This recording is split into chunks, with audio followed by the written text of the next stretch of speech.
It's 6:30. Good morning, I'm Ian Crouch with Hunter News. A man is recovering in the John Hunter Hospital after being hit by a car at East Maitland. The 65-year-old was struck by a four-wheel drive while crossing Melbourne Street late yesterday afternoon. He's in a stable condition with head, leg and arm injuries. New South Wales Labor is being accused of pointless electioneering over its promise to reinstate the Newcastle inner city rail line and to return half the port proceeds to the Hunter if elected next March. Opposition leader John Robertson is demanding the government halt work on the truncation of the line until after the election. Independent candidate for Newcastle, Jacqueline Haynes, says the Labor leader is just grandstanding. The rail termination was the brainchild of the ALP, and Mr Robertson was the Transport Minister during the original Wickham interchange scoping study.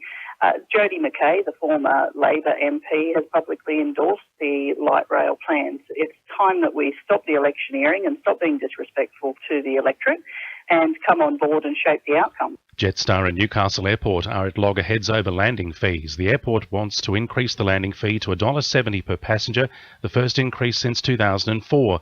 The airline says it's unreasonable and is warning it could lead to higher airfares, fewer flights and potential job cuts at Williamtown. Council's plan to revitalise the Newcastle coastline through upgrades to Bathers Way has been fast-tracked. The popular path connects 5 main beaches from Merriweather Ocean Baths to Nobby's Beach, as well as an Anzac Memorial Walk and bridge planned for the centenary celebrations next year.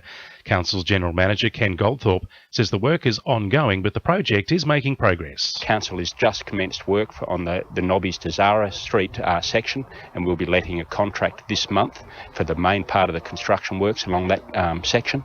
And we also expect to commence in King Edward Park by mid-next year. Good. Construction work is well underway on a much bigger car park at the John Hunter Hospital.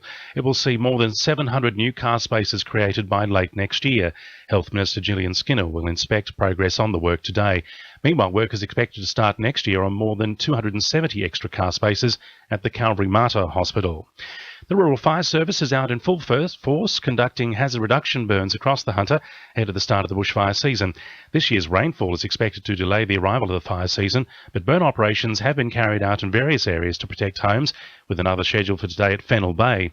RFS Lower Hunter Zone Manager Jason McKellar says there's a number of accessible tips for communities to protect themselves during the fire season. Our programs to educate the public and encourage everybody to take a bit of responsibility for their own properties and prepare those in accordance with the tips that we put out for people that you can access on the RFS website, and they're quite easy to help you and your family prepare your property for the warmer months. Now with sport, Madeline Seville. The Knights New South Wales Cup side will train this afternoon in preparation for this Sunday's game against the Panthers. It will be the first time Newcastle has played in a reserve grade grand final in 20 years.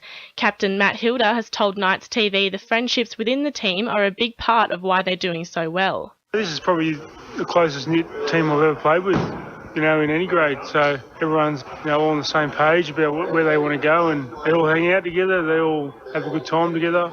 In AFL, Nelson Bay's Craig Bird has been cleared to play for the Sydney Swans in their grand final against Hawthorn this weekend. The 25-year-old was sidelined for 2 weeks following a knee injury during round 21. And Western Bears last night confirmed former head coach Trevor Morris will return to the position in 2015. Manager Shane Johnson says he will bring a wealth of experience to the team. That's sport. I'm Madeline Seville. To NURFM News Time 26 to 7.